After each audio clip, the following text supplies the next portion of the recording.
Ayan na mga idol. Napinturahan na po natin. Oh. Hindi ko na, first coating pa lang yun. Hindi ko na second coating kasi iwas kalawang lang naman ang inaano ko rito. Hindi ko pinagaganda. Kumbaga iwas kalawang lang. Okay na yan. Ayan. Tatlo yan. Oh. Ngayon, mapapansin nyo, putol-putol yan. 3 piraso, di ba? Eh, itong mga nakakabit, nakita nyo. Dugtong yan, di ba? Since na wala akong yung pang-ribit, pinamitan nila ng ribit. Wala akong pang-ribit.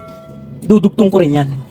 Kaya lang, ibang style naman yan na gagawin ko. Ang tawag dyan, gutter nga. Gagawa natin ng gutter.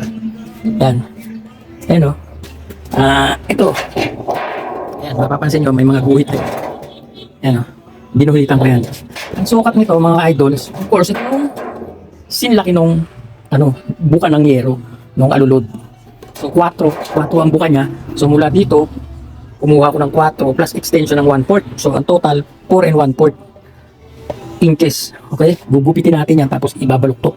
Siya yung magiging takip. Tatakpan natin kasi ito eh. Dahil kapag di natin tinakpan, yung ulan, yung tubig ulan, dito rin lalabas, di ba? So, gagawan ko lang yan ng butas dito para malagyan ng tubo kung saan lahat ng tubig na galing sa bubungan, dito sa tubong yun dadaan. Okay? At saka ipag-indugtong natin to. Kagaya ng mga nakikita nyong alulod sa bubong, magkakadugtong po yan. Eh, dinudugtong lang naman talaga yan. Hindi pwedeng isang mahaba na gano'n sa kabal yan. So, yun ang gagawin ko ngayon. So, ayan na mga idol. Kinat ko na siya. Ayan. Diba? Kinat ko. Manipis lang kasi ito. Ordinary lang. Kaya kaya ng gunting. I-debent na natin ngayon. Ayan.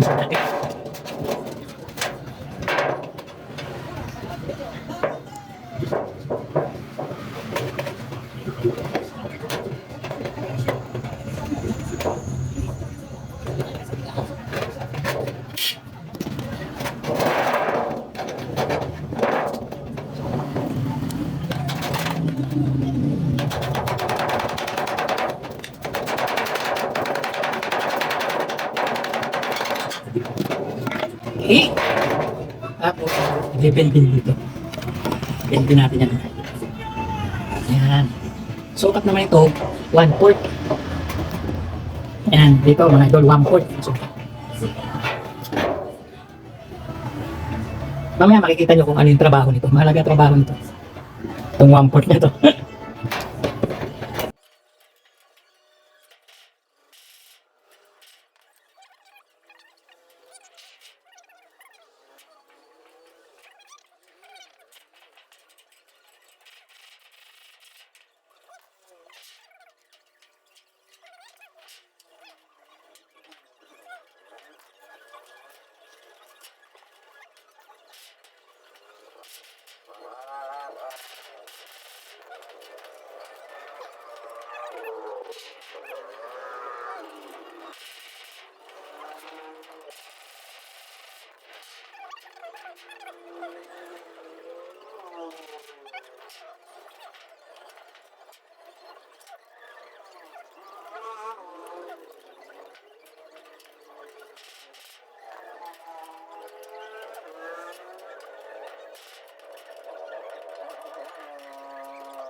Ayan.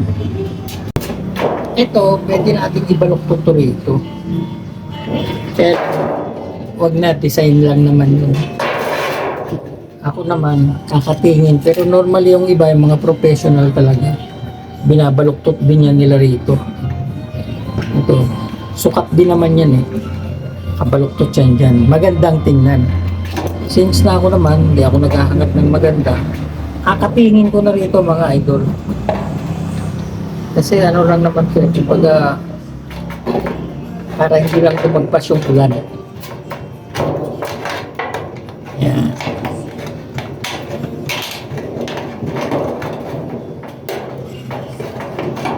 Nahihirapan ko lang sa sarili. Eh, katingin na lang yan. Yan naman, pag nasa taas na, ng bubong, wala nang hahawak dyan. Wala medyo safe. Baluktot nyo na lang to. Hindi masyadong matalas. Yan.